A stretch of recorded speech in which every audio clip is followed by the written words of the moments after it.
Mapagpalang araw po sa inyong lahat. Ngayon po ay araw ng Huwebes, ika-26 ng Pebrero. Pakinggan po natin ngayon ang mabuting balita ng Panginoon. Pagbasa mula sa aklat ni Esther. Noong mga araw na iyon, labis na nabagabag si Reyna Esther. Dumulog siya sa Panginoon. Ganito ang daing niya sa Panginoong Diyos ng Israel. Panginoon ko, tanging ikaw ang hari namin. Tulungan mo ko na ngayon nag-iisa at walang ibang maasahang tutulong kundi ikaw lamang.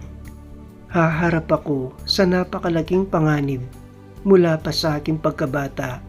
Narinig ko na sa liping kinabibilangan ng aking angkan na ikaw, Panginoon, ang umirang sa Israel mula sa dinami-rami ng mga bansa, at ikaw din ang sa panahong iyon ay pumili sa aming mga magulang upang maging iyong bayan magpakailanman.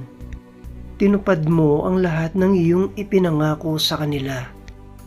Alalahanin mo kami, Panginoon, ipadama mo sa amin ang iyong paglingap sa sandaling ito ng kagipitan. Bigyan mo ko ng lakas ng loob, hari ng lahat ng mga dinidiyos at pinuno ng lahat ng kapangyarihan sa lupa.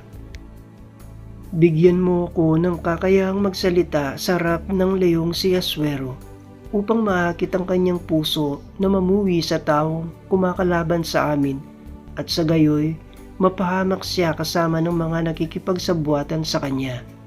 Iligtas mo kami, Panginoon. Tulungan mo ko na ngayon nag-iisa at walang ibang maasahang tutulong kundi ikaw lamang. Ganap mong nababatid ang lahat. Ang salita ng Diyos. Salamat sa Diyos. Salmong tugunan. Noong ako ay tumawag, tugon mo'y aking tinanggap. Ako poon, buong pusong aawit ng pasalamat. Sa harap ng mga anghel, pupurihin kitang ganap. Sa harap ng iyong templo, ay yuyuko at gagalang. Pupurihin kita roon, pupurihin ang iyong ngalan. Noong ako ay tumawag, tugon mo'y aking tinanggap. Dahilan sa pag-ibig mo at sa iyong katapatan, ika'y tunay na dakila, pati iyong kautusan. Noong ako ay tumawag, tinanggap ko ang tugon mo.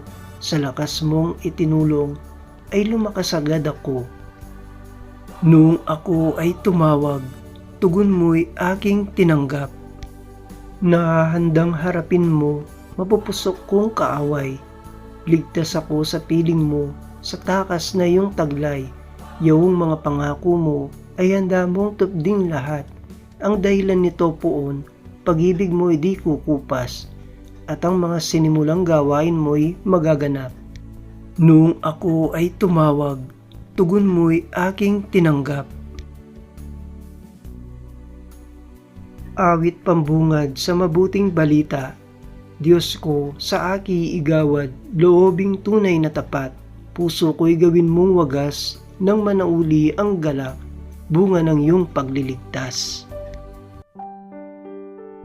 Ang mabuting balita ng Panginoon ayon kay San Mateo.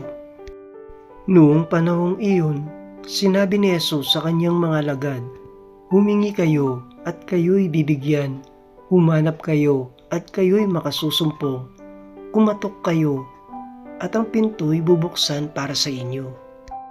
Sapagkat tumatanggap ang bawat humihingi, nakasusumpong ang bawat humahanap, at binubuksan ang pinto sa bawat kumakatok. Bibigyan ba ninyo ng bato ang inyong anak kung humihingi ng tinapay? Bibigyan ba ninyo siya ng ahas kung humihingi ng isda? Kung kayo na masasama ay marunong magbigay ng mabubuting bagay sa inyong mga anak, gaano pa kaya ang inyong amang nasa langit? Ibibigay niya ang mabubuting bagay sa mga humihingi sa kanya. Kaya gawin ninyo sa inyong kapwa ang ibig ninyong gawin nila sa inyo.